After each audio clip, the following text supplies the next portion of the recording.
What is up, guys? Team Snag'em West here. For the first time ever, we're actually gonna do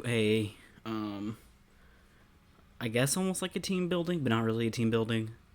Um, it is wild card playoffs week, and we barely made it by the hair on our chinny chin chin. Um, so it's very interesting here. So what we have here going on. Obviously, this is for the TPL, so it's a singles draft league. We only draft 6 Pokemon all season. This league definitely more imitates like the NFL type season. So it's 17 weeks. You play 16 games. You have a bye week, and then obviously like each division, gets this. Each division winner gets the seeding, and then like your top two non your top two like non-division winners get like the fifth and sixth seed. So we're actually go ahead and go into this week. We got the Lionheart Lux Rays, who we've actually battled against back in week 1. Of course, we have a completely different team from that point, and they also have a whole new coach. And this coach has definitely been doing pretty good. We actually lost to them week 1, and then we went on an 8-game win streak, and then we were 8-1 through the first 9 weeks. And then our last 7 games of the year have been rough, as we only went 2-5 the last 7 weeks of the season. So, I definitely think we've had probably the hardest last 7 game schedule out of anybody. So that could be beneficial too. We definitely learned a lot in all those losses. I just don't think his team, the Lionheart Lux Rays, they have pretty good counters to our team. Like you have Excadrill being like a ground steel type. Then you have Lapras, ice water type. Chandelure, ghost, fire type. Then you have Fracture, who is a dragon type. Bolton, who's a pure electric type. And then Sigilif, who's a psychic flying, I believe. This team actually matches up pretty well against mine, so I'm a little worried about it looking at it. But I do see a benefit for us is the fact that their slowest Pokemon is Lapras, whose base speed is 60.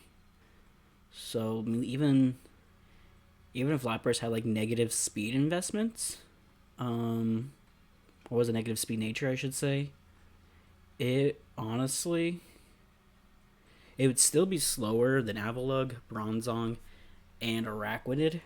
So we benefit from Trick Room a lot, honestly, through his team. The only like Trick Room setter I believe he has on his team is Chandelure, and I want to say Sigilif also gets Trick Room. But Sigilif will definitely be probably a Pokemon that will probably Tailwind, get its speed even faster. Sigilif, already has good speed, so Sigilif, Bolton, Chandelure, and Excadrill are all pretty fast Pokemon. Even Fracture, I think Fracture's base speed is like 80, so even Fracture is pretty fast as well. Lapras is the only one that's below, which is 60. So this team does have a weakness, and the weakness is their speed. So going into this match, I think leading Bronzong might be the best bet. The only reason why I think that is really I'm only really worried about maybe Bolton knowing Crunch, Sigilif knowing Heat Wave, and Chandelure, with Shadow Ball or Flamethrower or whatever. But either way, we do have a weakness policy, and I think honestly from even Chandelure or Sigilif, and probably even a Strong Jaws Bolton, I think we can at least guaranteed live a hit from one of those. The previous coach of the Lionheart Lux Rays led with Bolton, and that gave us huge problems in week 1. One, because I didn't really know anything about Bolton. And I didn't know about Strong Jaws until after that match. So Bolton having the ability to know like Thunder Fang, Crunch, Fire Fang, and probably even Psychic Fangs. So the fact that Psychic Fangs is around, I don't know if setting up Aurora Veil with Abomasnow would be beneficial until we know that Bolton is gone. Fracture, I was looking into Fracture. Fracture is definitely more of a support mon, knowing moves like Breaking Swipe and Taunt. So his Fracture will also kind of be a little annoying, and he could also lead with Fracture as well. But a Fracture lead, with us leading Bronzong, might be... he can really honestly lead with any of these Pokemon. I mean, he could lead Excadrill. I hate Excadrill personally. Excadrill is one of the Pokemon I hate the most, especially in this like game's meta. I always struggle with Excadrills. But he doesn't have a Sand Setter. So I'm not really worried about Sand Rush. So he's probably going to be running Mold Breaker. Which is still a little bit annoying, but I think controlling speed would be beneficial here for us. So I think we're going to lead Bronzong to start this match when it happens. So let's kind of cover my Pokemon here. Again, normally I don't do that, but this is playoffs. I mean, so I can 100% probably get sniped here for future weeks if we happen to win, but honestly, it's whatever. I don't really think we're going to get past, like, I don't see us getting very far. I don't claim to be the best out of these. I just enjoy competing in draft leagues and learning. You learn the whole time you play. And I think that's way more valuable than winning and losing, honestly. And I know there's a few people out there I know that are like light years ahead of me in their preparation and their overall knowledge of team building. So we'll go ahead and we'll go into... we got Avalugg here. That knows Body Press, Iron Defense, Recover, and Avalanche. Avalugg's kind of a weird Pokemon, and I think we gave it the a Rocky Helmet. So it is rocking the Rocky Helmet this week. Previous weeks I've had it rocking like Assault Vest and stuff.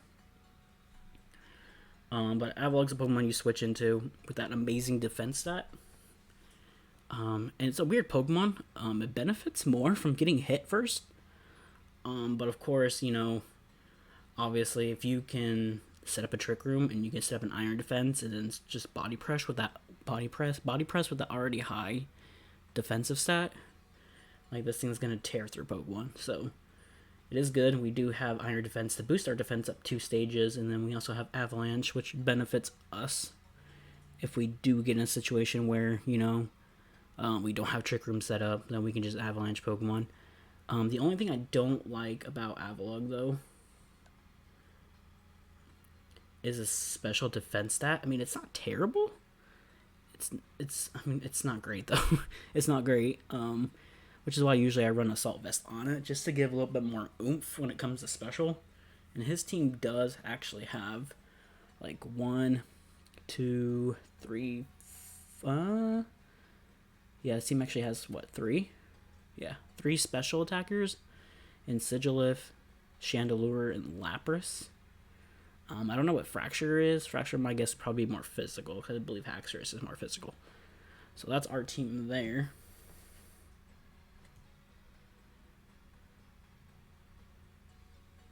So that's going to be our squad. I've kind of been on this for 9 minutes now.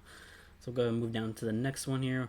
We got Bronzong with Trick Room, Gyro Ball, Body Press, and Earthquake. We elected to go with Earthquake this week, mainly to handle Excadrill and Chandelure and Bolton. Earthquake being super effective against those 3 Pokemon in particular will definitely help us, and then obviously Gyro Ball will be super effective on Fracture. And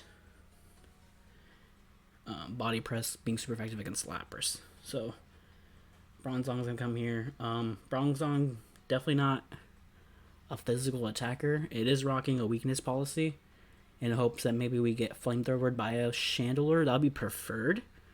But they could also go with the Shadow Ball to prevent the heat proof. Because we are rocking hit proof on this thing. So Rakuten, we kind of changed it up a little bit this week, getting rid of Poison Jab. I was looking at his team. I didn't see any Pokemon on his team that were actually weak against Poison, so we went ahead and we canceled off the Poison Jab and went with Mirror Coat. I figured if we can get to a point where maybe we can't set up Trick Room, and we have like a Lapras on the field, Lapras being very bulky, we can maybe Mirror Coat it.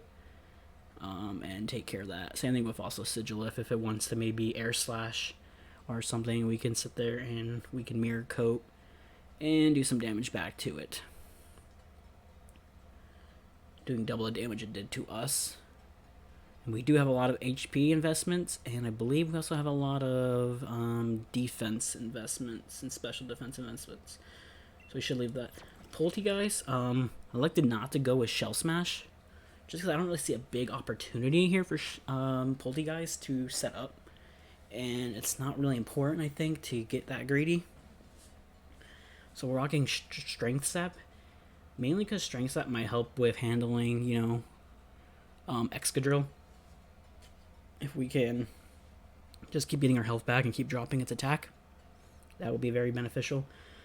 We have Psychic, obviously, to handle the Chandelure Giga Drain. Just to maybe get some more health back, and then Shadow Ball as well. And Salazzle, we changed up Salazzle's moveset. Shout out to Mario, who did mention that it seems like I'm trying to use Salazzle as a Inteleon replacement since we traded it. So we actually changed up Salazzle a little bit here. We got rid of the Life Orb and we went with a Black Sludge, just so we can, get some heals back. And then we're running Flamethrower, Sludge Wave. We're putting Toxic on it. With Corrosion, we can literally Toxic anything on the field, including Poison types and Steel types. So we can get like a Toxic up on Excadrill, Lapras, Chandelure, Fraction, pretty much any Pokemon really. That will definitely help us. And then we're running Taunt. Taunt is mainly because if we have a Pokemon like a Fracture that wants to, Taunt, or Excadrill that wants to do Swords Dance, we can kind of prevent that from happening. And then we have our Abomasnow. Changed up Abomasnow's moveset a little bit as well. It has Aurora Veil, Blizzard, Earth Power, and Leaf Storm. And I believe we still gave it a Choice Scarf, just because it will be speed tied with Bolton under Choice Scarf and with our investments in it. So in the long run, that will definitely be beneficial for us. So that's our team going into the wildcard week. Be sure to check out the video. I believe it will go live on Baker's Twitch tomorrow, the day I'm recording this. Today is Sunday, so it goes up tomorrow, and I believe the time was like 7, 8 Eastern time. So that'd be kind of interesting. And then once it goes up live there, it'll basically be up on our YouTube channel. So it will be up probably late Monday night or early Tuesday. So make sure to watch the battle and stay tuned. It could be, our first. It could be an exciting playoff match, or it could be our last match of the season, which would be a little unfortunate. But and then we kind of have like a 2-3 week lull period of not having any exciting things going on, which is a little sad, but mine's less. It's definitely a fun season either way. So thank you guys for watching. Be sure to smack that like button on your way out. Hit that subscribe button. We're over 200. Again, next goal is 225. You never stop aiming for goals.